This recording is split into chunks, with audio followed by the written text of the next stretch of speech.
you for spending part of your Tuesday here with us on First Take. Your boys, Skip Bayless. What's up? How are you? Man? Good to see you. You know, how are you? I haven't seen you on TV enough lately. That's I the know. problem. So I'm happy you're on TV now with me, and I get to share the stage with you. How many sports centers were you on, literally? Yesterday, 17. Well, I expected to show up for the 6, but I didn't expect to be on the whole hour and a half practically. And then I did, obviously, the 11, and I did the overnight. It's the NBA playoffs. Then it you comes did from the territory. the 6 a.m., the 7 a.m., the 8 I did not do the okay. 6 a.m. 7. I did Mike and Mike this morning. You did. I did Mike and Mike Ratings this morning. I can't blame them. All right, we ready to do this? Let's roll. Okay, we have a series, my friends. The Raptors pulled even with the Cavs, becoming the second team to tie up a series after being down 2 games to none against a LeBron James team. The home team has won all 7 games between the two teams this season. Stephen A., what's the biggest reason that the Cavs lost? The biggest reason. You know something?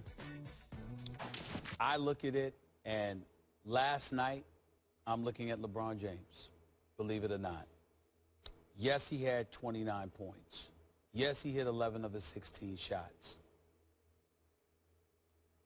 You're universally recognized as one of the top 2 players in the world.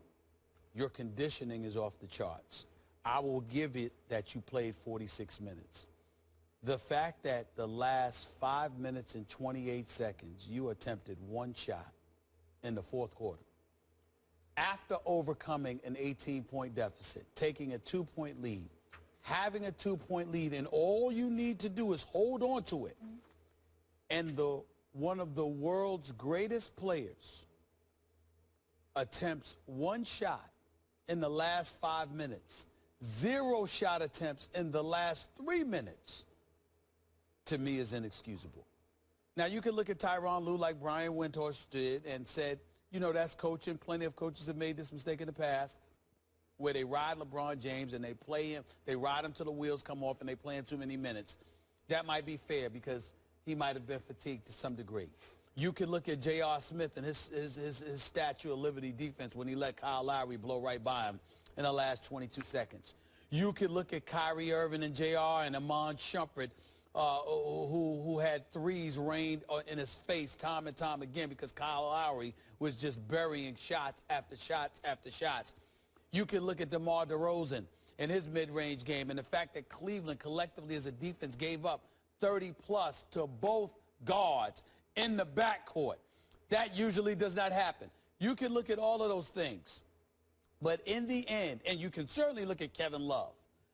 You know, I mean, this guy riding the pond in the 4th quarter, he might have got tweaked an injury or whatever. That wasn't why Tyronn Lue sat him down. Tyronn Lue said he didn't. Tyronn Lue literally said, I didn't know. I didn't know whether he was injured or not. Yep. I just thought Channing Frye was playing better. He's the $113 million man, and every time the 4th quarter comes around in pivotal moments, there's an APB out for him. Where the hell is he? You can say all of those things. But it comes down to my man LeBron James. Because if you're losing by 15 or you're losing by 18 like you did on Saturday, I understand. But when you overcome an 18-point deficit and you have a 2-point lead, that's your moment. So when you have Kyle Lowry guarding you, you have to take advantage of that matchup. The dude is practically a foot shorter than you. You have to take advantage of that matchup. Another occasion when you've got Carroll guarding you, letting Kyle Lowry come from behind and steal the ball to go in, not for a layup, but ultimately get fouled and missing 2 free throws. That's a problem. That's very Karl Malone-like in that particular moment, okay? When, you know, when Jordan stripped him in the finals.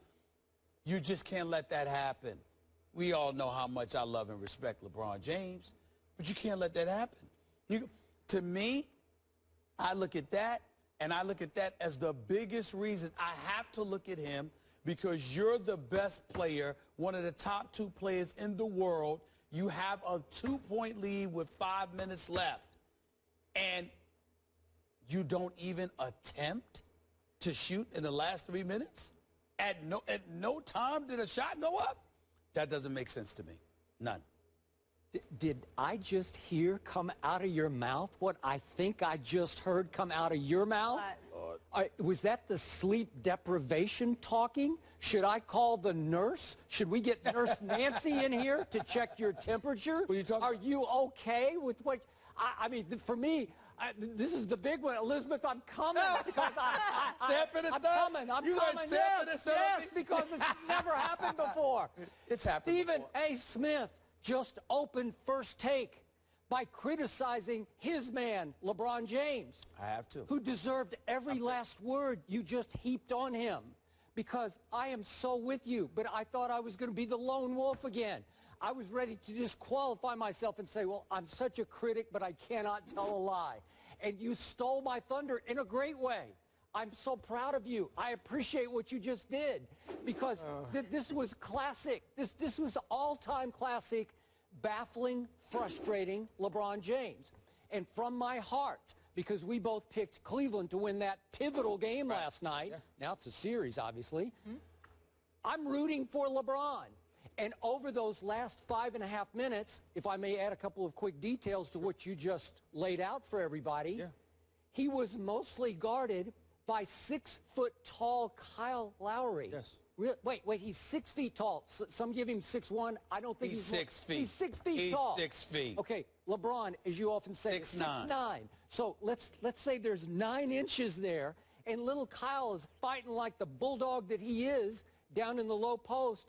And I'm saying, LeBron, just wheel on him. Just wheel on him, because I know Biyombo's going to come and help, but you can't keep LeBron James from the rim or from the free throw line at that point. And it's not like the last minute of free throws. This is 5.5 minutes. If LeBron wheels 3 times and gets 6 free throws and makes 4 of them, it's points. They're crucial points. I have never seen anything quite like this since the NBA Finals when he melted down. And by the way, Dwayne Casey just happened to be the defensive coordinator for the Dallas Mavericks when that happened. So Dwayne has seen this in larger context than we saw last night. But to your point, Richard Jefferson scored a dunk with 4:53 left that gave Cleveland a 2-point lead. As you said, they had exploded on Toronto. They had made their first 11 shots. Led by Richard Jefferson and Channing Frye. Which is, that's pro. This is a point for Ty Lue. He just said, heck with you, Kevin Love. I'm done with you, Kevin Love. Again, I keep saying they have 2.5 men on that team, as in 2.5 stars, because Kevin Love is no more than a half star to me. I'm sorry, I tell you that all the time, and that was classic case. Remember, in those first 8 playoff games, Detroit and Atlanta, he had 8 straight double-doubles. And now over the last 2 games in Toronto, he has totaled 13 points and totaled 11 rebounds, and he just disappears. Okay, so we get that. And we also get it that Biyombo has badly outplayed Tristan Thompson. I love Tristan Thompson. So they have switched roles because Biyombo was not to be found in Cleveland in games 1 and 2. But look at this. In these last 2 games in Toronto, Biyombo has 40 rebounds and 7 blocks to Tristan's 17 rebounds and 2 blocks. That's right. Well, that's badly outplayed, right? And they're kind of the same guy. Even though it was sort of even last night a little bit because Biyombo got some late rebounds, but he had 26 rebounds in game 3. I get that. And we all know that Cleveland has lived and died by the 3 because for the first 2 series, they were on a record playoff pace in making 3-point shots. And now they've gone 41 attempts and 41 attempts, and they're making 33%. Well, you know and I know that can get you beaten on the road when you only make 33% of that many attempts. That's a lot of shots, a lot of them are forced. They're contested. Forced. They're I agree. Contested. They're not open. By the way, Biyombo actually went out and blocked JR's 3. That's that right. was Yes, big. he did. That was a yes, huge he play. did. Okay, so now let's go back to that moment. 4:53 left. You're up 2. You have taken Toronto's crowd in large part out of the game.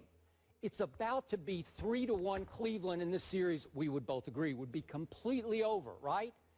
And where is LeBron? And I counted the touches. From that point on, LeBron, and he had made a basket just before that. That was his last basket that he made. He touched the ball 11 times over that last 5-minute period. Of those 11 touches, he missed 1 shot, a drive shot that he just shot too hard off the glass.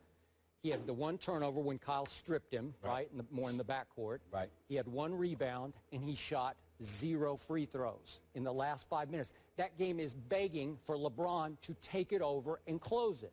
Now, back to Brian Windhorst's point. Is it fair? Okay, I'll give you this. When you are a 13-year veteran and you are 31 years of age and you have played all but 2 minutes of the first half, and then you play every minute of the second half, and obviously every minute of the fourth quarter, is it fair to say you just flat out ran out of gas in the last 5 minutes? Maybe, but this is the one where you suck it up. Who's the best player on the floor? Come on, is it even close? I mean, it's LeBron James, right? This is where you suck it up. You reach down, whatever energy store you have left, and you say, I'm going to close this deal, because if you close it, this series is virtually done. And you can take it easy the rest of the way, or at least easier the rest of the way when you go back home to finish them off. And he just, I don't know. He's just kicking the ball back out. It's on. At first I said, is he mad at Kyrie? I don't think so. I mean, there's nothing going on. He's just not being assertive. He's being passive. Well, let me say this. Let me interject. Because on many occasions you have people comparing him to MJ or comparing him to Kobe, saying he's not them. And then they say, you know, and I've always thought that was unfair. Then they say, well, he's more like a Magic Johnson. Yeah, all right. Here's my problem. Magic Johnson is not doing nothing for the last 5 minutes. He would not do nothing. I agree. He would do something. Right. And what I'm saying about LeBron last night, and this is just one game.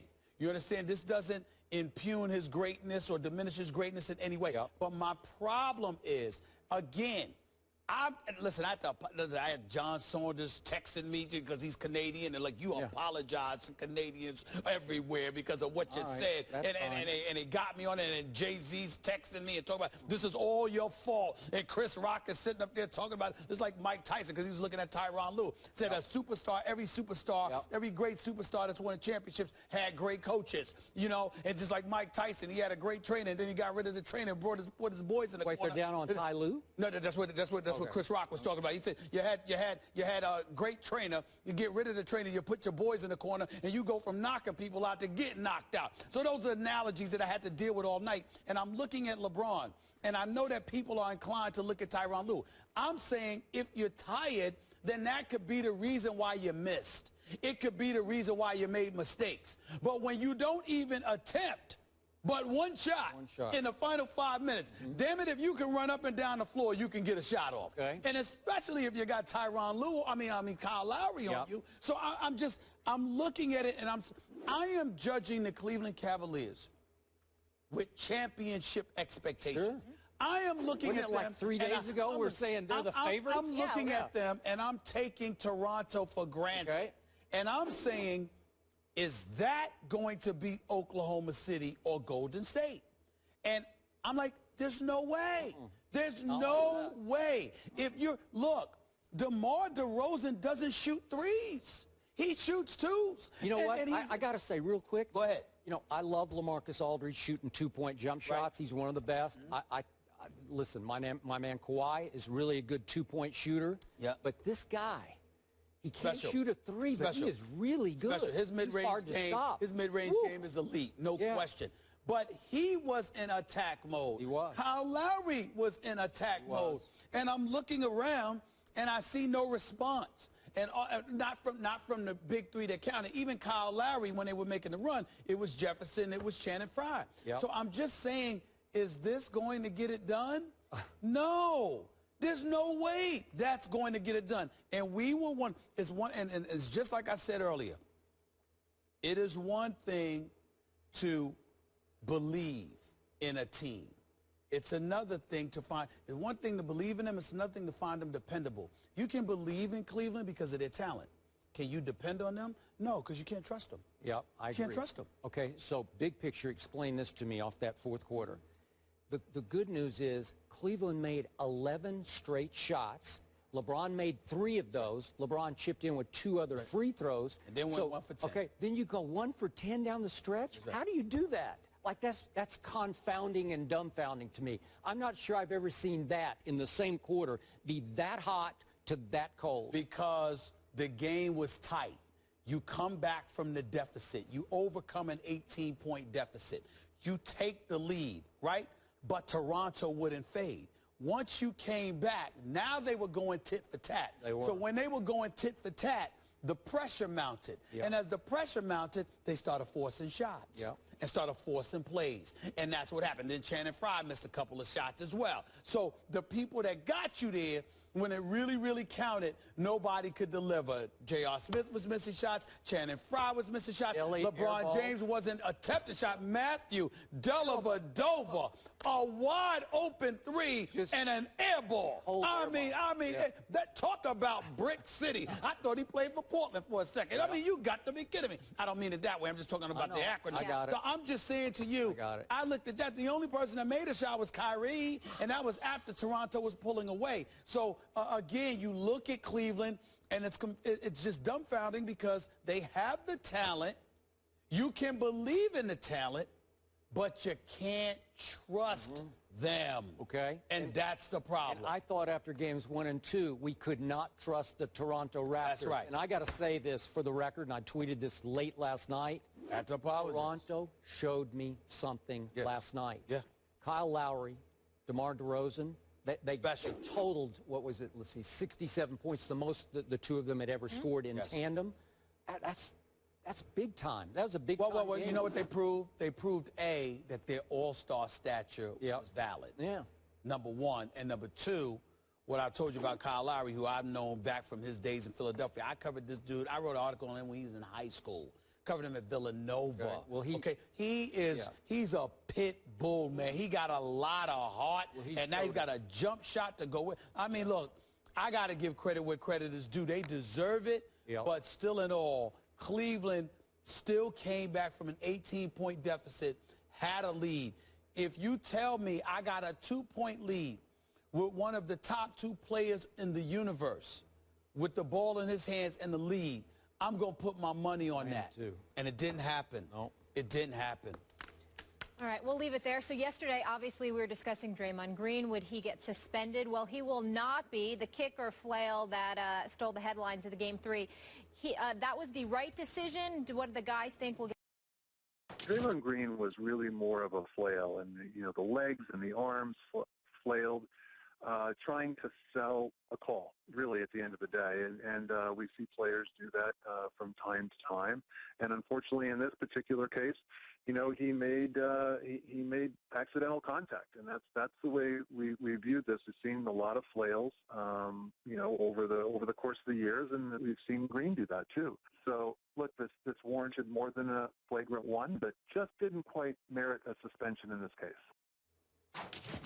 That was NBA Executive Vice President of Basketball Operations Kiki Vandeweghe explaining the decision on SportsCenter to Scott Van Pelt to fine and not suspend Draymond Green for that kick in the groin area to Steven Adams in Game 3. Stephen A., were you happy with this decision? I was ecstatic because I don't want any excuses. I want Golden State or Oklahoma City to win or lose fully loaded. I don't want anybody gone. I don't want anybody injured. I don't want anybody suspended. I don't want anybody prohibited from playing in the game. And I understand that there are people out there that are saying it's not fair. Rules are rules, and you got to follow the rules. Well, you know what my man Jeff always tells me? Fair is a place where they judge pigs. It doesn't exist. And I don't give a damn about fairness. I give a damn about making sure. And when I watch the Western Conference Finals tonight, I see a team that's fully loaded. Now, again, I'm not condoning anything that happened. I don't believe it was intentional on the part of Draymond Green. I believe that he's always flailing. He's always kicking his legs. He's always trying to sell a call, and I think that was the situation here. Now, those who believe otherwise, I can understand how they would believe that seeing the play, but if you don't know for sure, if there's a scintilla of plausible deniability, then I think that's something that has to be exercised and entertained, and ultimately you can't suspend them for this game. And I was proud of the league office with Adam Silver and Mr. Kiki Vandeweghe reaching that conclusion because I thought it was the right conclusion. Having said all of that, Draymond Green ain't off the hook now. He got to play tonight, but he's played like straight garbage the last 2 games. Guys are blowing by him. He's not rebounding with abandon. He's got a grand total of 16 points in the last 2 games of a Western Conference Finals. That's not the guy who was registering more than a dozen triple-doubles for us this season. He's got to show up and play the way that he's capable of playing if Golden State is going to beat Oklahoma City. But if they can't beat Oklahoma City, I wanted it to be with Draymond Green on the court, not off the court. And the fact that he's on the court tonight for Game 4 makes me very, very happy, because I always thought there's several rules that, you know, everybody looks at me, I'm a Knicks fan, and remember when former Commissioner David Stern, great Commissioner David Stern, suspended Patrick Ewing and a bunch of players with the melee in Miami and all of this other stuff. I have always held that against David Stern. I always thought the rule was absolutely positively idiotic and stupid, where if you stepped over the line, all of a sudden it was automatic suspension. You ain't even involved in any fisticuffs or anything like that. You just reacted and then caught yourself and stepped back. But damn it, you stepped over the line, so you got to get suspended. I always thought that was asinine. And I'm glad to see that the league exercises common sense and is very judicious in its approach, because we all know if it was David Stern, not only would Draymond Green have been suspended, he'd have been suspended yesterday by 9 in the morning. This stuff that comes down in the 6 o'clock hour, actually 7 o'clock, came down at 7, you know, when people are home for work, going home from work, and they don't have their cell phones on them, and they don't have to take calls after hours, so you don't have to answer the criticism. We all know why they take so damn long, but David Stern wouldn't have cared. He would have made that decision by 9 in the morning. He's suspended. He's not playing, and that would be that. I'm glad that was not the case here with Adam Silver and the NBA. I applaud their decision. It was the right call. Now, if Oklahoma City wants to be the man, let them go out and beat the man. You know, I told you yesterday, you were speaking more with your heart than your head. And seriously, from my heart, I appreciated that, because I am very conflicted about this, because you know how big a fan I am of this game. I'm an NBA nut. And like you, I am very happy that Golden State will be at full strength tonight for what should be a pivotal, it's their season, must-watch, do or die, here we go kind of a game. It's going to be the most important game that we have seen yet in this NBA season, played by any teams, right? This is it tonight. So do I like it that Draymond Green is in the starting lineup? I do. But here's my takeaway. I thought the NBA, in the end, sacrificed what's right for what's best. And when I say what's best, best for the fans, best for the players, best for their broadcast partner, who is in this case obviously TNT. For the sake of the entertainment business that they're in, that's what's best. What's best is to overlook this. What was right was to suspend Draymond Green for an obvious kick to the privates. I'm sorry, it was just blatantly right, but I get it. So if we're back to what's best is to keep Draymond in tonight's starting lineup. So what was best for Kiki Vandeweghe and our new commissioner was to wait all day long until the 7 o'clock hour, let it bleed into the night, and I knew it. I was with you. Like I knew if we didn't hear about this before noon, he's going to be in the starting lineup. And then it was up to Kiki to spin this and sell this as Draymond was flailing, trying to sell the call, and he made accidental contact. I'm sorry, that's baloney to me. I don't see it. I don't think a lot of people see it. I don't think most people I respect saw that.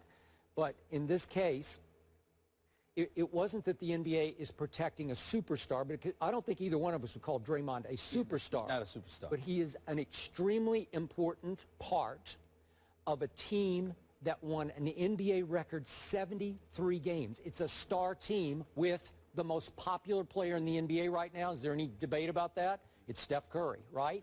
He is a back-to-back MVP. He is a unanimous MVP. And so I believe the NBA, for the sake of entertainment, made the decision. I think they made it 2 nights ago, you know, like right after the game. We cannot suspend him. He's too important to this game because this team is too important to TNT. It could be an ESPN if we had that game also. But going forward, it's just too important to our entertainment product to keep Draymond afloat. So, Stephen A., I sit back and look, by tonight we will all have forgotten this, but I got to tell you, as a fan, it also leaves me sad for the NBA. It just does, because it's a bad look. No, it's a bad, sad look that what should have been done wasn't done. I was with Jeff Van Gundy, and he said it on last night's broadcast. I was in the realm of, this isn't just a 1-game suspension. This could be 2. And Jeff said, I didn't know if it was going to be a 1 or 2 game suspension instead of a no game. Well, we all know I'm very fond of and I respect the heck out of Jeff Van Gundy and Mark Jackson and those boys. I disagree with all of them, and I disagree with you, and I don't care what anybody has to say. First of all, it wasn't that obvious to me in terms of his intent. It was obvious what happened, but it wasn't obvious as it pertains to his intent. That's point number one. Point number two, I see former disciplinary czar of the NBA, Stu Jackson, coming out making sure his voice is heard, all right? And he's talking about how everywhere. He's talking about how he would, it's nice. I know he wants a TV career. I wish him nothing but the best. I hope he gets it. He's very good on TV and I radio. actually like him. I like him as a person too. Yep. Okay, but here's the deal. I disagree with him. I recall Serge Ibaka hitting Blake Griffin in the groin in 2013. If I remember correct, I think it was like March of 2013. Stu Jackson was the disciplinary czar then. You know what Stu Jackson did to Serge Ibaka? I believe it was a $25,000 fine. So you know what? I understand everybody. I'm hazy on the play. I'm hazy on the play as well. But my point to you is that it's all subjective.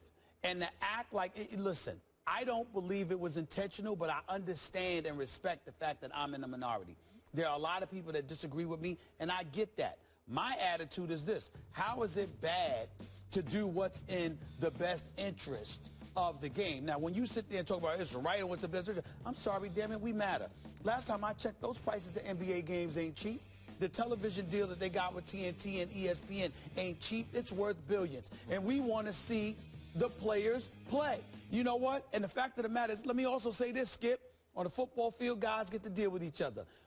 In hockey, guys get to deal with one another. In baseball, guys get to deal with each other. Even when they get suspended, they get to appeal and still be on the field, and they go out there until their appeal is heard and all of this other stuff. But in the NBA with the brothers, all right, something happens, and then all of a sudden you can't play. You out immediately, and you're not allowed to play until you serve your time. Damn that. I want to see the best players playing. I want the outcome dictated by the players on the court. And by the way, if that means I'm sacrificing doing what, quote, unquote, is right as in favor of what's in the best interest of all parties involved, the fans, the players, the organizations, the league, the networks, I'm sorry, the lives of the many outweigh the lives of the few. Spock said that, and that's where I'm going with this. I got no problem with it whatsoever. None. Are you into Spock? I like Spock. I like Spock. I don't even know Spock. A lot of references I'm out. today. I like Spock. All right. Your man, Mark Jackson, my man, Mark Jackson, also said last night, made this point. First of all, he called it a dirty play. Okay. And it was a dirty play. Okay. Now, he asked the question. I disagree with all of y'all, but go ahead. Pose the question, which I'm going to pose back to you. If Steven Adams had kicked, let us say, Steph Curry in the midsection, what would have happened? Same kick to Steph Curry's midsection. What happens? That's absolutely true. He probably gets suspended. Thank you. All right? Maybe. But here's the deal, Skip Bayless. You're talking to the wrong man. See, I'm not Mark Jackson. I'm not Jeff Van Gundy. They're probably better than me in some respects, but that's life. Here's the thing. I'm not apologizing for the fact that, certain people get privileges that others don't. I'm sorry. Listen, if somebody sits up there and they act up on a basketball court and they get ejected, that's entirely different than LeBron James getting ejected. It's entirely different. If Kobe's complaining to the refs, for example, and Swaggy P, Nick Young is complaining to the refs, who do you think's gonna have more latitude? Let's stop. Can we please take our head out the sand? Okay? In the media business, let's take the media business. You know something, Skip Bayless? Everybody ain't you, my man. You understand? They ain't you. You can get away with stuff most people can get away with. I can get away with stuff most people can't get away with. You know why? Because they ain't us. They ain't us. Okay? That's the way I get away with a thing. Oh, you must be crazy. Please. You? Me? You? Mr. Oh, you got to be crazy. You get meaning the high maintenance. You need to stop. Yes. You. The guy who shows up and keeps his head down. Really? Okay, whatever. The point is that everybody ain't us. And that's the way it is. All right. Listen, people who are stars have star, I'm not talking about us right now, but who have star cachet, they get treated differently than those who don't. Okay. It's the American way. Get over it. Okay. Get over it. Here's my issue with this. So what? Okay. look, Steven Adams has had the reputation, some of it self-inflicted, of being a villain, like a wrestling heel, right? Over the last, you get any good texts? Yes, I did, but I'm not going to tell you. You want to read them? No, I can't. Okay. I can't do that. I can't Chris Rock? Somebody just called out Stu Jackson, but I'm going to leave that alone. All right, Go ahead. Go ahead. So here's my point about Draymond. Right. I respect the heck out of his triple-double game. How can I not? He is a driving force, heart and soul player of this 73-win team. Right. But is he exactly an angel on the court? Is he a model citizen on the court? Do you see anybody in the league complain more blatantly to officials than Draymond Green does? He is in their faces like he gets away with near murder in the context of basketball. I recall folks saying the same thing about Magic Johnson when he was playing. But he's Magic. Well, he did it with a smile. I see. So now Draymond doesn't do it with a smile. So now you got to have the right facial complexion. Yeah. I mean, you have to sell it. You have to be, be a PR director. Listen, the bottom line is very, very simple. I don't see the intent that you see with Draymond Green. I am not saying that you're wrong. I'm saying I don't view it the way you do. I didn't view it the way Mark Jackson viewed it. I didn't view it the way Jeff Van Gundy did it. Everybody is entitled to their opinion. Do you know for a fact that it was intentional when there's various video out there showing how he tries to sell calls, flails his arm, flails his feet? There's plenty of video out there. Not to mention, again, there have been times like the Stu Jackson situation I pointed out from March of 2013 when the man sat up there and was in a position to evoke discipline and only fined Serge Ibaka $25,000. I got nothing but mad respect and love for Stu Jackson and you and Mark Jackson and Jeff Van Gundy. I don't give a damn what any of y'all say. I respectfully disagree, and you can't definitively tell me I'm wrong. So if you can't definitively tell me I'm wrong, you can't tell me. I'm not telling you you're wrong, but I'm not telling you you're wrong. Okay. I'm saying you can't tell me I'm definitively wrong. Well, how can I don't know so what's let me finish. I don't know. Let me finish. So because you can't tell me, you, Mark Jackson, Jeff Van Gundy, Stu Jackson, and others can't tell me I'm definitively wrong, that means there's plausible deniability. It's open for debate, and I'm going to roll, and I'm going to roll with keeping the team intact. So if Golden State goes down, there's no excuses. Tonight, you're fully loaded. There's no excuses, Golden State. Your season is on the line. You lose this game, it's a wrap. You ain't beating OKC 3 straight. What you gonna do? I don't want any excuses. I don't want any excuses. That's all I wanted. And Adam Silver and Kiki Vandeweghe gave it to me. And to them, I say, thank you very much for not messing with this game, period. And just as Kiki said that Draymond was flailing, I think you're flailing with your argument. It's okay. It's okay. How am I flailing? How am I flailing? It's plausible deniability. Hey, please. Hey, listen. Please, hey, listen, stop it. Listen, do you know where I got the plausible deniability from? From the Reagan administration with Oliver North. It's all about plausible deniability. It's all about, can you prove it? Okay. Can you prove it? I can't prove it. Last question. I can't. Last question. This occurred to me.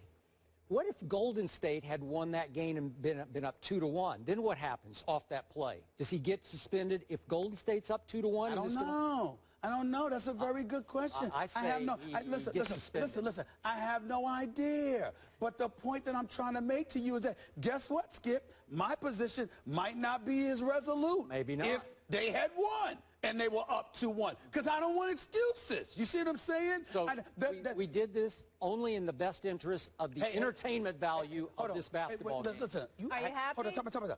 You act like that is a thing. I'm sorry. You did sacrifice what's right. Excuse me. It's all stop it. Just sanctimonious stuff. Sanctimonious. There's a lot of gray area here.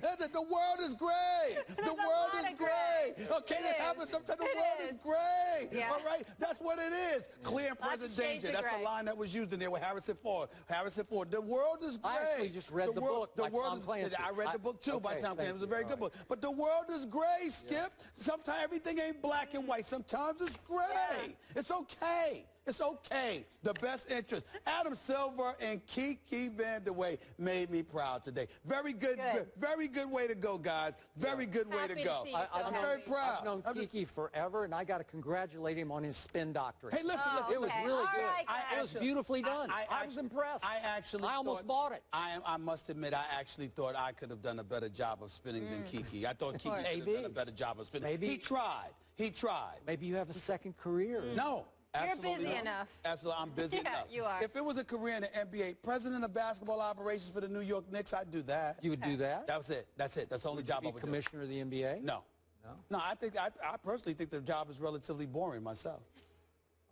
From night to night, it's No, I'm talking about being the commissioner. Because you're in the office. He likes to be out and about in the streets. I want to be about. You could go to every game. I want to be about. But shaking hands. President of basketball shaking hands all the time. President of basketball operations for the New York Knicks. I do that. And then you'd have the next Stephen A. Smith all over you every day. I do that. I guarantee you this much. My job performance could compete with Phil Jackson's. I would hope so. I guarantee you that. I guarantee you that. Yeah, I said it. We'll leave it there. Shades of gray here on First Take. This next subject, some NFL news to get to, also gray as well. The NFL, have they been influencing concussion research? This could be a very bad look for Roger Goodell in the league. We will discuss it after the break. Stay here.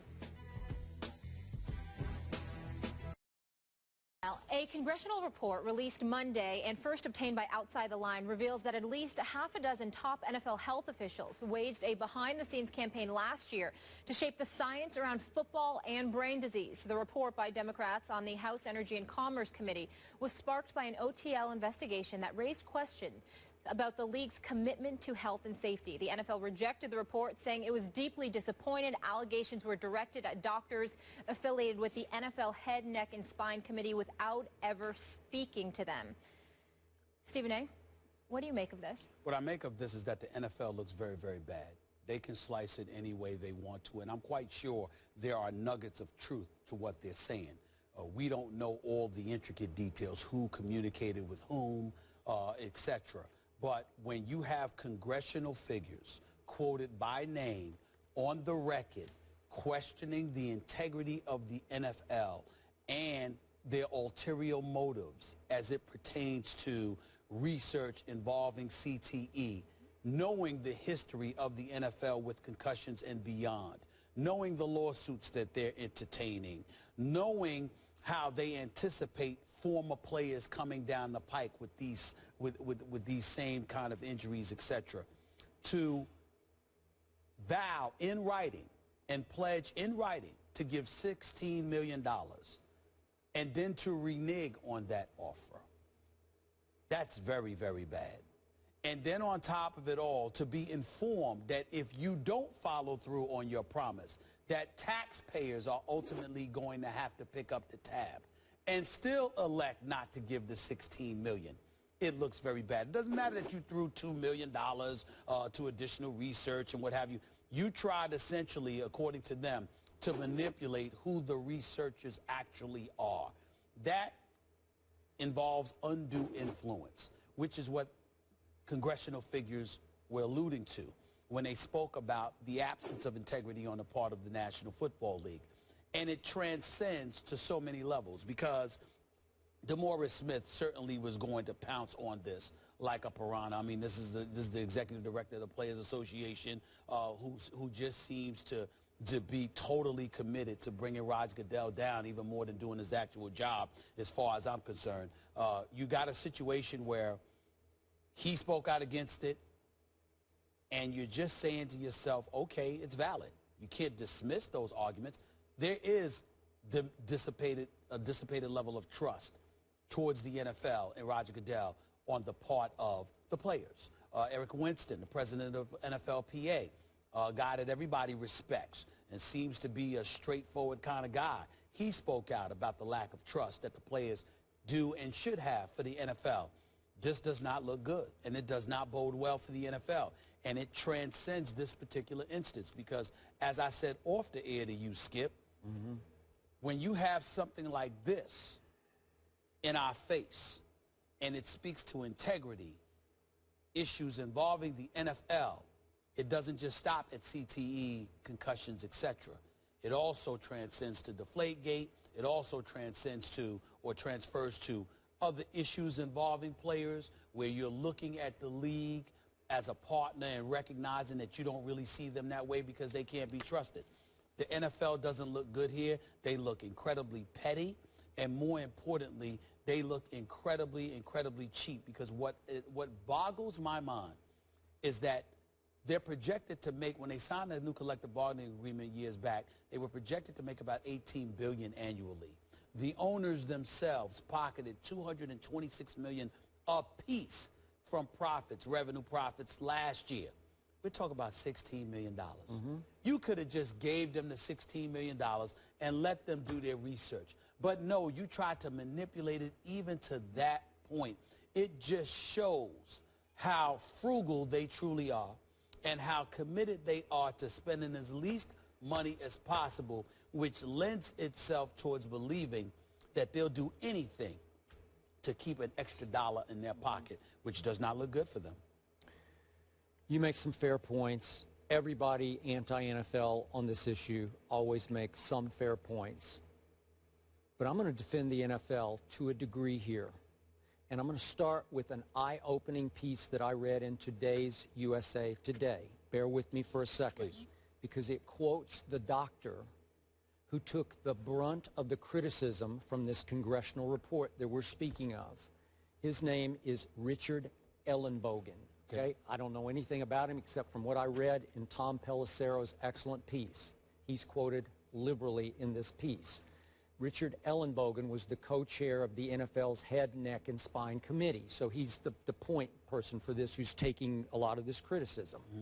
And it's based on two private conversations he had with the director of the National Institute of Neurological Disorders. Okay, so he had two private conversations that were made public by this director, I won't say his name, two congressmen who included this as the crux of their report.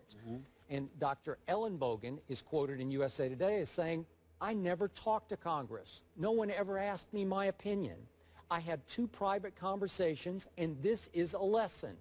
I guess big government can crush you if you disagree with them. I'm trying to protect the kids," because this doctor, a neurosurgeon, has been on a long campaign in which he's gone to every state in the union to increase its laws to protect youth football players, because he worked on one who nearly died named Zachary Lystat, and he wants this called the Zachary Lystat Law. So he's fighting to protect kid football players, and he keeps saying, "I'll take a lie detector test that I didn't say to that director what Congress said that I said, that it was misconstrued and misrepresented." So the crux of everything you just said came from these two private conversations, according to this doctor. My point is, you say the world is gray. You just threw that back at me. This is pretty gray to me, because if you read these quotes, I'm like, wow, maybe there's some truth. The truth's probably somewhere in the middle of this. Right. But my point is, look, has the NFL strengthened its concussion protocols? Yeah, it has, right? But here's the bottom line. Is the NFL a benevolent society? Is it a church or a charity? No, it's in the big business of pro football. It's fighting big government in Congress. And obviously, a lot of congressmen have leaped aboard the anti-NFL pro-concussion bandwagon that is rolling right now to please their constituents. They want to get reelected too, right? So this is a hot potato issue. A lot of congressmen are saying, yeah, we got to get the big bad NFL. They did the same thing with the whole steroids era in Major League Baseball. Okay, You're absolutely right. Okay, I got it. Because it's big government, big business NFL. And this is way over our heads in a lot of ways. But in the end, I look at what's happened in the NFL. Did they have a responsibility to inform every player? I've lived with this for decades in covering the NFL. So many players, why didn't you tell me? Why didn't I know? And sometimes, you know what I say back to them? Gee, shouldn't you have some general awareness that if you're putting on a helmet and you're running as fast as you can and hitting head-to-head with another player, a great athlete like you, that some bad stuff can happen to your head? Well, let me tell you why I would respectfully disagree with you in some respects in that regard, in all seriousness. When you are an athlete, you primarily think about things in the moment. You, when you're talking about absorbing and addressing the risk, you don't anticipate things affecting you down the road. I got it. If you survive while playing. So when they say to you, they're willing to embrace the risk. Skip, if you get your knee shattered, they understand. You know, you're going to get that, you might recover. You might not be able to play football anymore, but you'll be able to walk again. If you get your arm broken, if you get hit in the back pretty hard in spite of, they get that kind of stuff because the immediacy of the damage potentially inflicted is something they can absorb. But CTE, you know, that's an entirely different ballgame because what happens there is you're talking about decades down the road where residual impact can affect you. And what they're saying is, just like Will Smith did, and when I didn't just interview Will Smith on camera, we talked extensively off camera, and he was like, him and the director of the movie, it's like you have a right to know. And so when the NFL comes across as making a concerted effort to minimize your ability to know, that's where it becomes problematic. But I don't just hold them accountable. Once again, and it's hard for me because I actually genuinely like and respect DeMaurice Smith. But I hold him culpable to some degree. Now, some would say how? Because, again, it's labor relations, but then there's labor negotiations, but then there's labor relations. My goodness, I'm not trying to say Gene Upshaw was the best or the worst or whatever, even though my respect for the late Gene Upshaw, God rest his soul, has elevated exponentially listening to our former colleague here, Robert Smith, who is just the best. I miss him so much. This guy worked under Gene Upshaw, and you're talking about labor relations where you cultivate relationships with the NFL. So in some matters, you're working in concert with one another to assist the players outside the legal realm. But because everything is legal, the NFL, as wrong as they may be, like you say, in doing what they're doing, because this is a business, might be more receptive to involving you and working with you if they didn't believe every damn thing was going to turn into a court case. Okay. And that's part of the problem. Do you want the NFL to get to the level that it finally says, hey, don't play our game, it's too dangerous? No, but that's I don't know what the word for it is, but that's not genuine, and here's why.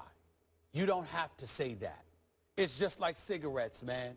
These are the dangers. Yeah. People gonna still smoke. These are the dangers. But for a long time, people know what you're dealing with. But many years, people didn't know the dangers of cigarettes. But it was clear but that's not that what people were getting hurt badly in football. But that's not what I mean. Like what from I'm the saying, start. What I'm saying to you is that you can give all the warnings in the world. Okay? Like, you know, you talk about my sister all the time. Everybody know my sister Carmen. That's my ace. Love of my life. Carmen needs to stop smoking. That's her one vice, and it drives me crazy. She won't stop.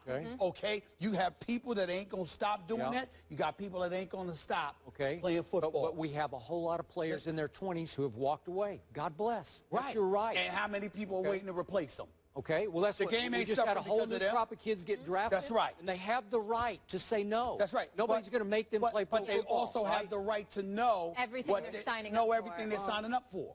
They have that right. In the NFL or the Players Association have no right in any way to assist tacitly, directly, indirectly, mistakenly, or otherwise to keeping it from them. They have a right to know. Right. Yeah. According to the NFL, a 32% increase in concussions from 2014 to 2015. Back to the NBA, though. Have you guys seen this baby?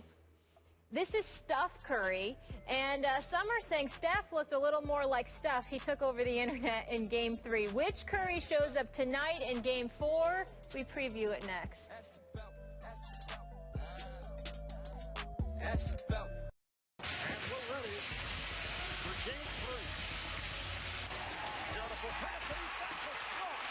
Westbrook on the bounce, and he's Barker. But it's a new 24 now for Oklahoma City, and it needs for that. Russell Westbrook. Again, a good look from Reeves. More box from behind. Here is Westbrook with the finish. So the Thunder will take a 2-1 lead with a bounce back at a huge way and receiving a standing ovation. The Thunder looking to take a commanding 3-1 lead in the Western Conference Finals against the Warriors tonight. But Golden State will have to do something they haven't done all season, which is lose back-to-back games. The Warriors will have Draymond Green, who was fined, but not suspended for his kick to the groin of the Thunder's Steven Adams. Stephen A., Game 4, who you got? Well, I picked the Warriors to win this series in 7 games. There's no way that's going to happen, in my opinion, if they lose tonight. So I have to go with them tonight. I'm not feeling good about it because what I'm seeing from Kevin Durant is something special. Look, Kevin Durant and I obviously had a difference at the beginning of the season.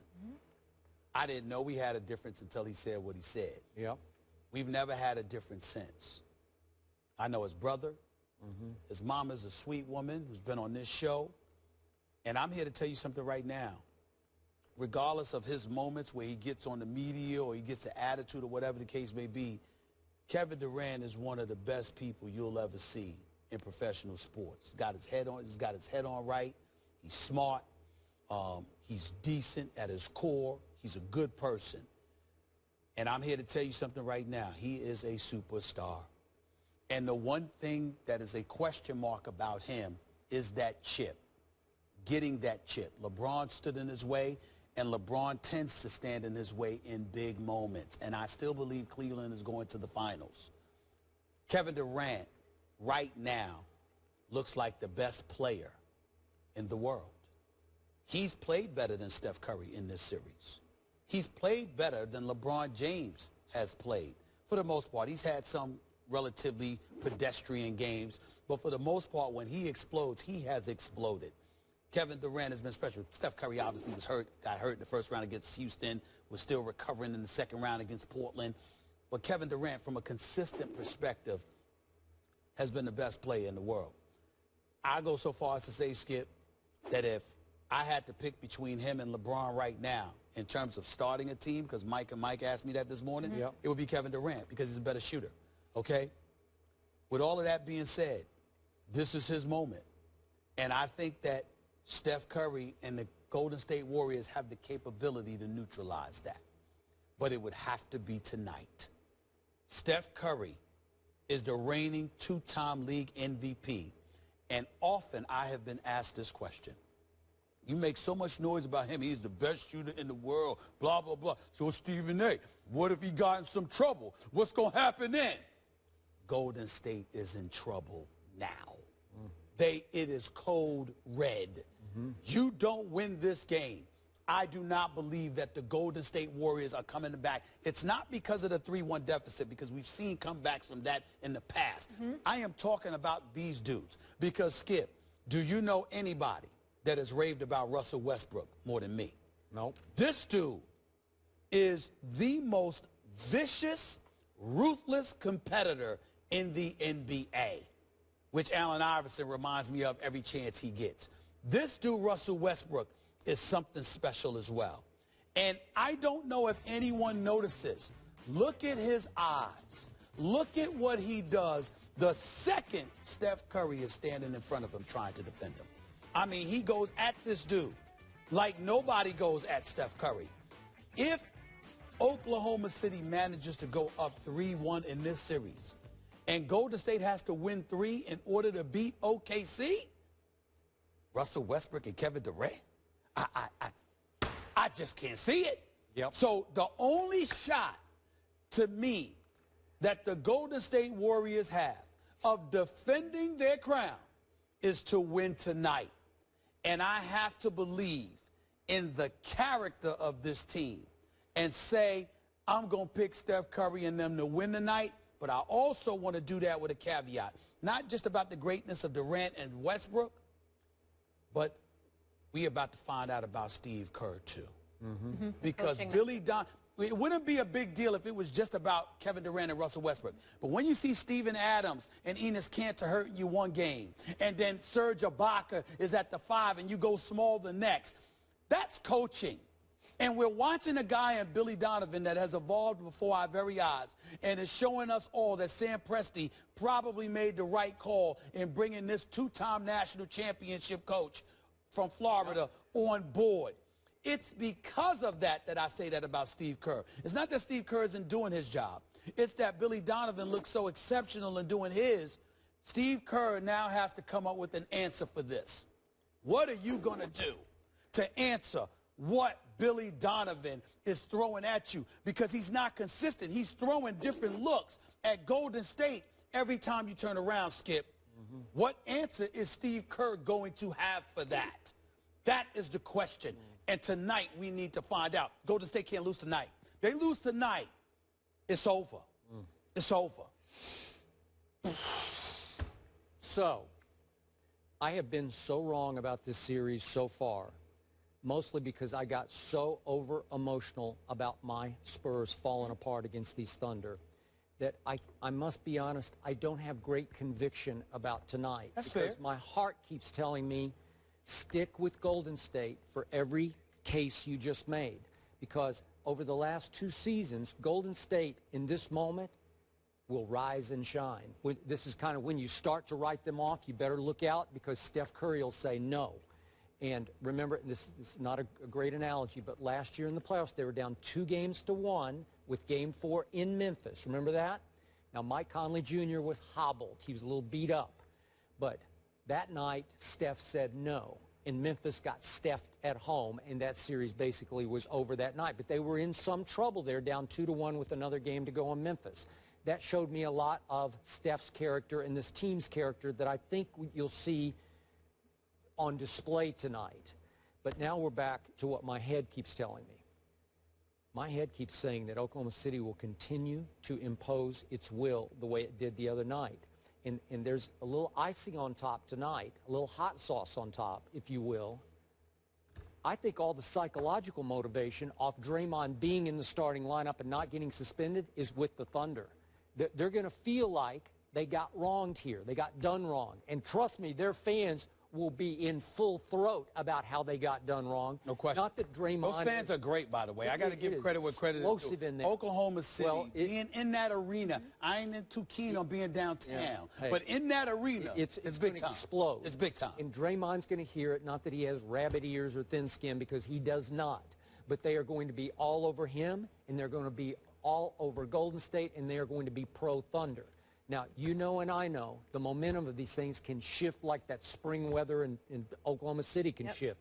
You can have a tornado one moment, and all of a sudden it's 85 degrees, windless and sunshine the Just next. like here. Yeah, it can be. And so this could happen tonight, but I don't see it because of the Kevin Durant factor.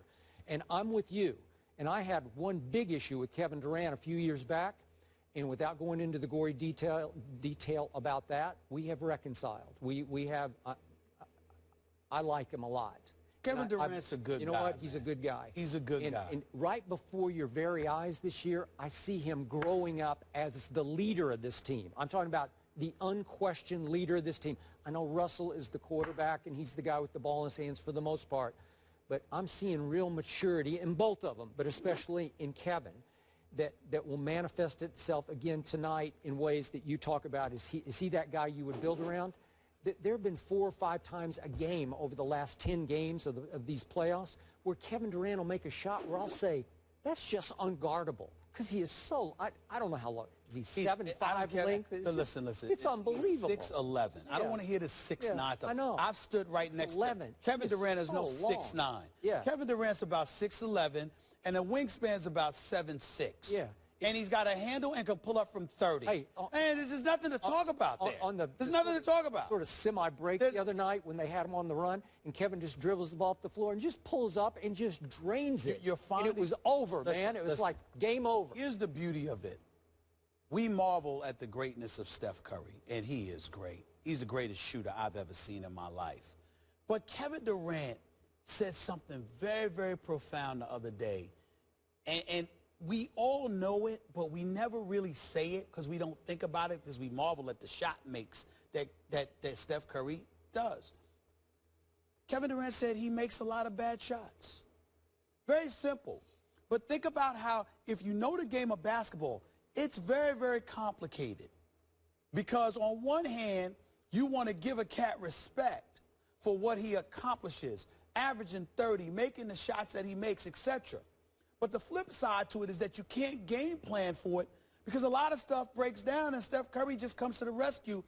But he's also taking shots that you normally are not supposed to take.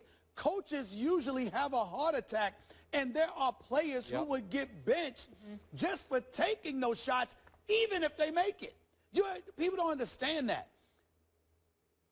Steph Curry, the average player would get benched for attempting those shots, even if they made it. You wouldn't get a chance to make 5 or 6 the coach or 8. think the guy should be drug tested. That's like, right. What happened? That's you're what out of your happens. mind. And so when Kevin Durant made that point, then, okay, you got to juxtapose that to a Kevin Durant. And what do we see? We see a guy fully capable of making perimeter shots because Kevin Durant is an elite shooter. But he shoots the right shots. He doesn't take a lot of – he takes contested shots, but for him, he's 6'11" with a 7'6" wingspan, so it's not that contested. Kevin Durant actually takes better shots. So you got to look at it from that perspective, and then that makes you understand and appreciate his greatness even more because he's playing within the confines of a structured system but still showcasing his greatness as opposed to having to go outside of the system in order to do it, which should elevate our level of appreciation for what he brings to the table. Final point. When Golden State resorted to its what's called death lineup, its small lineup the other night, which usually saves them because nobody else can deal with it, Donovan said, okay, watch this. I'll go small. I'll play only Ibaka. As good as Cantor is, as good as Adams has been, I'll just go with Ibaka and my group, and I'll put Waiters in there with my 2 superstars. Yes. And guess what happened? Golden State got run off the floor. That's a bad sign for Golden State. So not just Ibaka, Dion Waiters. That's what I say, I mean, he's been really good. Well, you know, and not only that, it, you ready for this prediction? If they make it to the finals, and it's Cleveland, because we don't know anymore if it's going to be Cleveland, Dion Waiters will play even better against Cleveland. Yeah, he would. Because he never felt like he was treated right there. Watch out. It all goes down in Skip's hometown. Tomorrow's show is going to be fun. We'll react to all of that. But we also have a series in the East, as Stephen A. just alluded to. So last night, Drake cheered his Raptors to a Game 4 win. How much trouble is his buddy LeBron in now that the series is tied 2-2? We get into it next.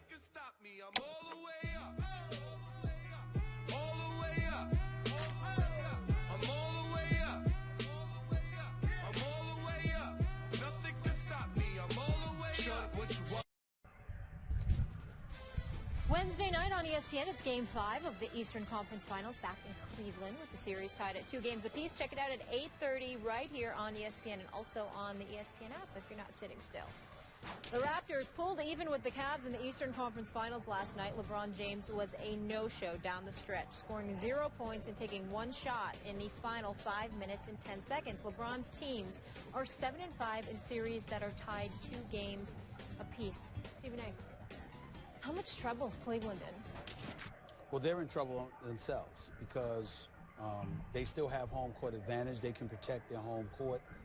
But I think that Toronto's exposing a few things about them, and it's bringing into question who's going to step up with LeBron to produce. And a legitimate argument could be made that while I started off the show getting on them that you can't be the superstar and attempting just 1 shot in the last 5 minutes, a legitimate argument could have been you attribute that to fatigue. Another legitimate argument could be made that you're looking for somebody else to step up because you're trying to find out who's going to be ready to run with you because you still got 2 home games as a worst-case scenario in all of this. I'm just of the mindset that, again, Kevin Love getting benched in the 4th quarter is a bad sign. Channing Frye can make open shots. The problem is when he's out on the court and you know that he's there in replacing Kevin Love, he doesn't get open shots. He has to shoot contested shots, and it's a bit more difficult for him to make as the game wanes. Kyrie Irving scores, but it's usually at the expense of the team because he's dribbling the ball too much and not making the right pass and moving the basketball when he does score. And J.R. Smith is a model of inconsistency. I'll say exactly what I said about J.R. Smith after last year's NBA Finals. J.R. Smith and I go back a long ways. I've known him for years. I know I'm covering him with the New York Knicks. He is a guy that is absolutely electric when he's making his jump shot. absolutely non-existent when he isn't. It makes no sense whatsoever because he can go to the free throw line and make free throws. I do not understand why he does not put the ball on the floor and try to go to the basket and get fouled. But he never does. When he's missing his jump shot, he disappears. And so these are LeBron James' teammates. And as a result of that, and then you've got Tristan Thompson, who's as nice as can be and a workman-like guy who just got a huge $80+ million contract. And Bismack Biyombo is outplaying you 40-17 rebounding advantage, 7 blocks to 2 blocks. Really? Really? And so you look at it from that perspective, and I would say Cleveland's in trouble because even if you do win, you've allowed the Toronto Raptors to expose deficiencies in your game that the teams out west, either one of them, are more than equipped to handle. And last but not least, let's just say for the sake of argument, Skip Bayless is Klay Thompson or Steph Curry. Or it's Kevin Durant and Russell Westbrook. You can't neutralize DeMar DeRozan and Kyle Lowry, but you're going to go up against these brothers? Really? Really? That's what you're going to do? These guys? Now, no disrespect, because Lowry and DeRozan are all-stars, but they ain't those dudes. I mean, they both scored plus 30, and Cleveland couldn't stop them. If you're Steph Curry or Russell Westbrook or Klay Thompson or Kevin Durant, could you imagine how much you're salivating at the opportunity to go up against Cleveland, watching what we saw over the last 2 games? Could you imagine what it was like for them? Oh, my goodness, they'd be like, please let us get out of this Western Conference Finals. We got them. We got them. Look, they going to stop us. That's how you think it. It's a problem. Okay. It's a problem. What happened last night? Ty Lue and Cleveland fell in love with the 3. They had lived and they had died by the 3, and they were going to live by it again. So who did he play down the stretch? He played your man, JR. He played Channing Frye. Can they defend either one of them?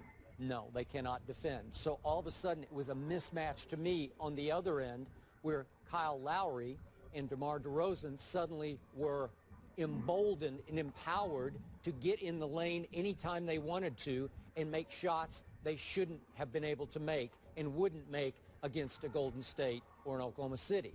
So all of a sudden, now back to Molly's question, are they in trouble? I don't think Toronto's game travels. That's just me because I don't think Biyombo traveled to the first 2 games. I don't even remember him playing in the first 2 games. So my point is, I think Cleveland will win easily at home in Game 5. I can't argue against Toronto winning a Game 6 in Toronto. Those fans are hyped too. You've been up there. I mean, it wouldn't surprise me at all at this point if the series went 7 games. We're going 7 games. And then, as we all know, anything can happen, especially if LeBron gets mentally and physically fatigued by Game 7. That won't happen for Okay, well... if LeBron is in a Game 7 in Cleveland, he's not losing that game. Well, okay. That's not happening. But not to Toronto. At what point does Dwayne Casey emerge as the best coach in the playoffs as he continues to figure out defensively what will work against LeBron and company? Because, listen, have you ever seen a team more embarrassed and humiliated than Toronto was in those first 2 games at Cleveland? I was embarrassed for them. It was a blight on the NBA playoffs. We were all over them. You called their defense. You said mannequins. Mannequins, but they were mannequins. Well, I don't have the paint. No. I thought it was a very astute observation. That was a good line. But LeBron's the average length of shot was 1.6 feet. You know, it's like he was just dunking. All 17 of his shots in the first 2 games came from inside. Okay. Now you can't get on the inside. Can't get on the inside. Okay. So will that travel back to Cleveland? I don't know. Would it travel back for Game 7? Game 5 is pivotal because if you are Toronto, not only do you have momentum, you're playing with house money because the expectation is you'll lose Game 5. You know you've insured a Game 6 back in Toronto. And the mentality is that the pressure is on them because Cleveland doesn't want to come back to Toronto. I agree. Down 3-2. So Game 5 is going to be very interesting Wednesday night.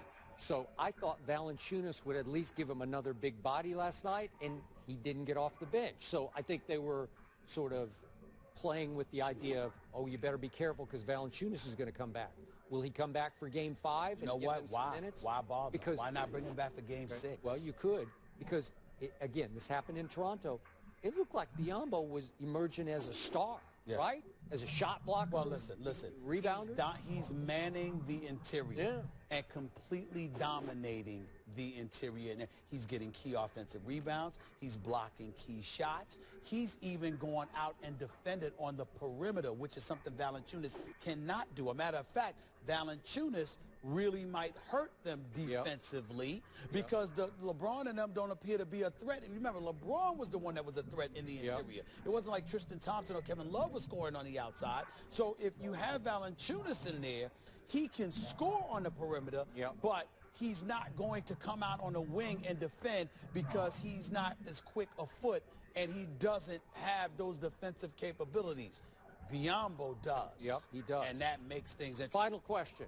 Will Kevin Love continue to play like that little kid that he plays in the insurance commercial, you know, with the big head and the little body? I love Nuggets. But is he going to play like that little kid? I love Nuggets. I just told him the other day, I do like the commercial with him when he's talking about that, when he's dancing or when he's talking about how he loves Nuggets. The only part I hate about that commercial is that DeAndre Jordan coming down with that damn dress. That bothers me.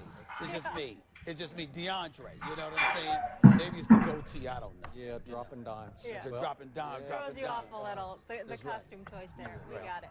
All right, when we come back, Tom Brady will be heading back to court as the Deflategate saga continues. Does his legal team have the edge now? We debate it.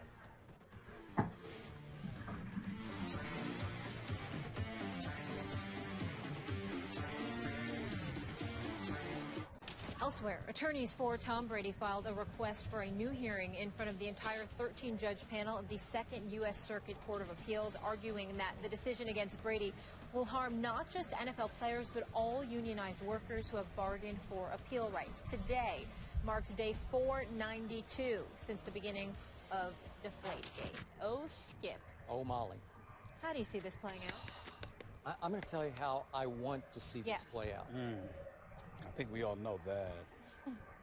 Honestly, I want to see Tom Brady fight this all the way to the Supreme Court, and obviously I want to see Tom Brady win this at the highest judicial level in this land.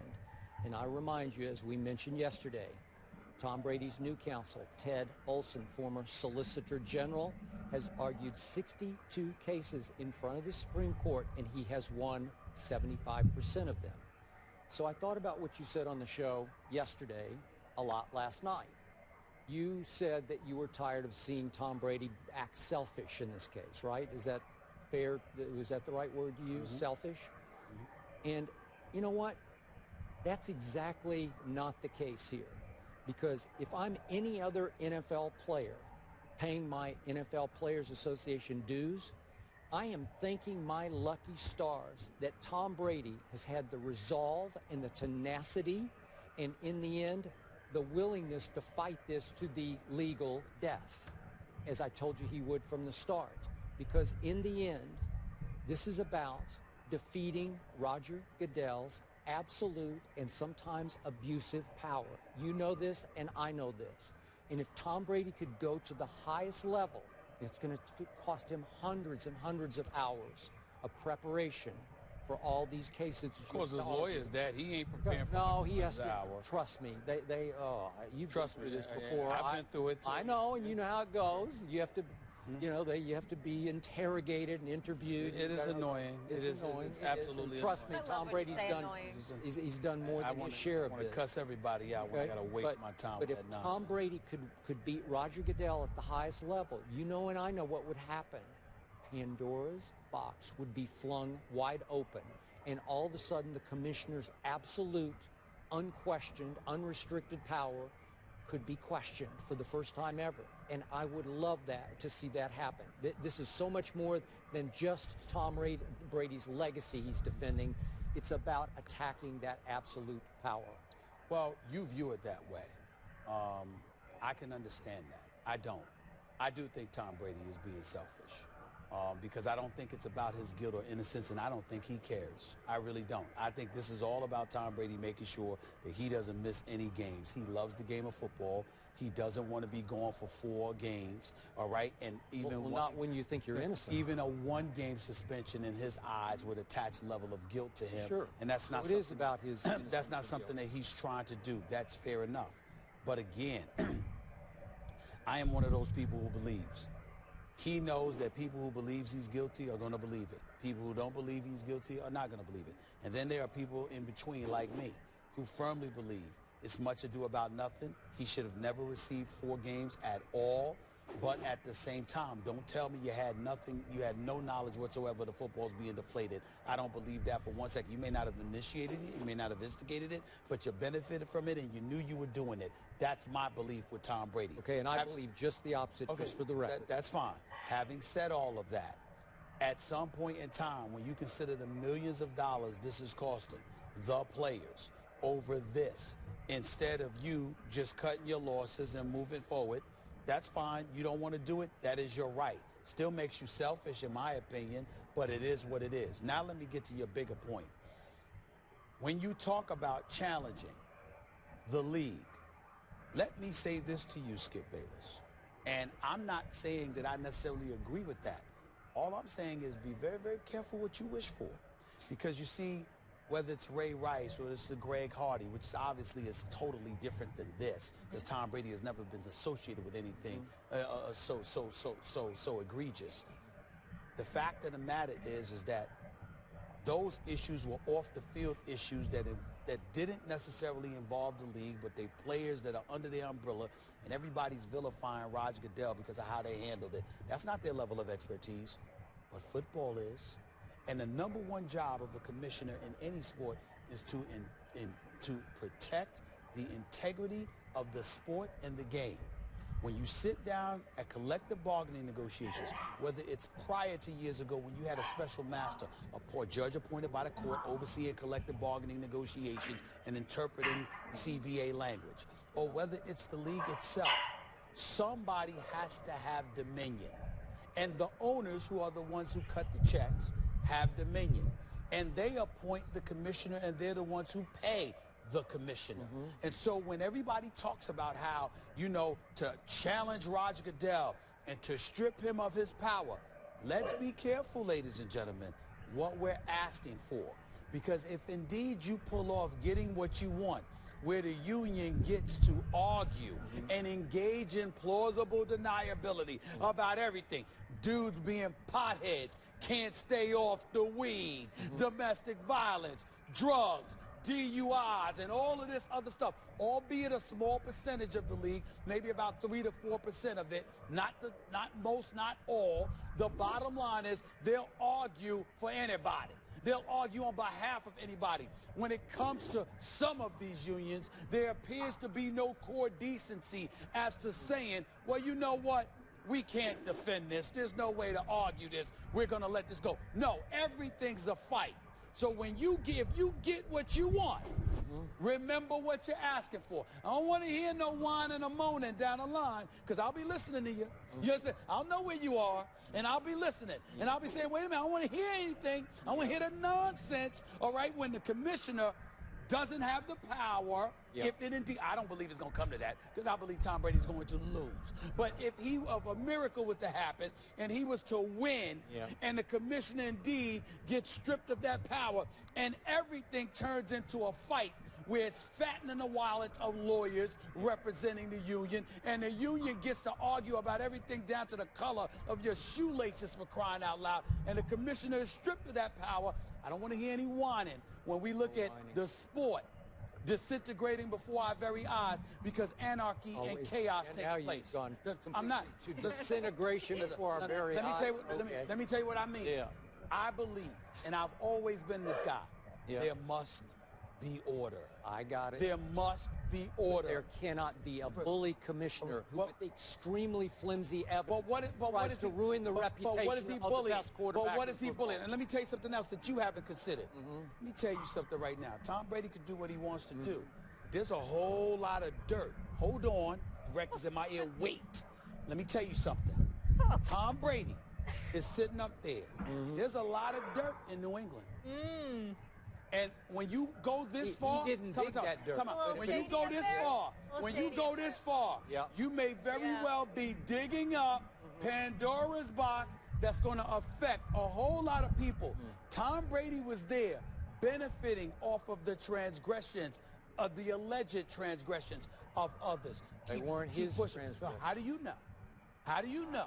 You should. I think I know. I think I know. You don't know. Okay, how do you know? Wait. How do you know?